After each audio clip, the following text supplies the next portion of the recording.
Сәлеметсіңдер ме балалар? Бізде бүгін математика сабағы 116-шы сабақ жай және құрама есептер. Жай есеп дегеніміз балалар бір амалмен қолданылатын есептер, құрама есеп дегеніміз екі амалмен қолданылатын есептер. Бірінші есеп, есепті шығар. Балалар саяхатқа әр қайсысында 5-ден 9 қалташаға салынған самса алып шықты. Оқушылар түске дейін 36 самса жеді. Неше самса қалды? Бізде қысқаша шарты берілген. Енді есепті шығарамыз. Шешуі ең алдымен 5-ке 9-ды көбейтіп аламыз. Одан шыққан саннан азайтамыз 36-ны. Сонда бізде 9 шығады.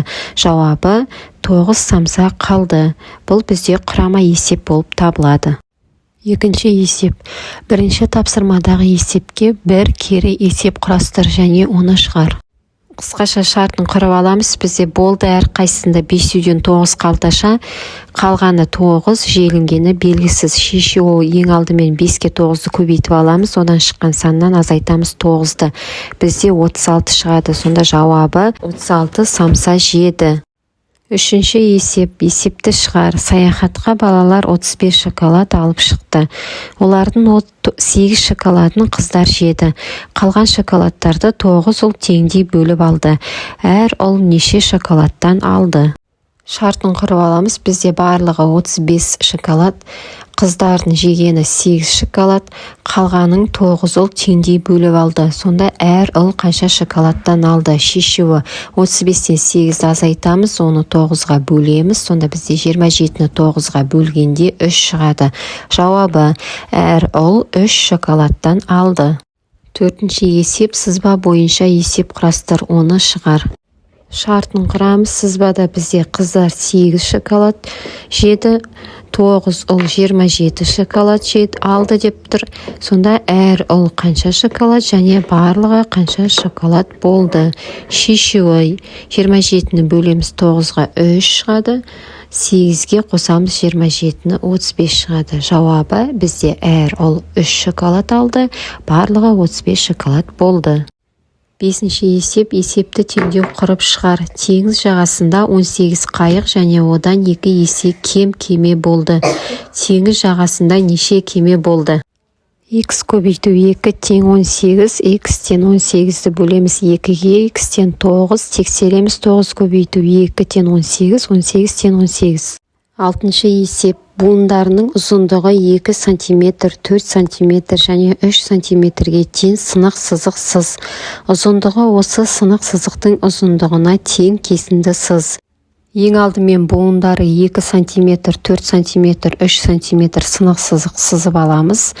Енді кесіндіні сызу үшін ең алдымен осы сынық сызықтың буындарының ұзындықтарын қосамыз. 2 см-ге қосамыз 4 см-ді, оған қосамыз 3 см-де. Бізде 9 см шығады.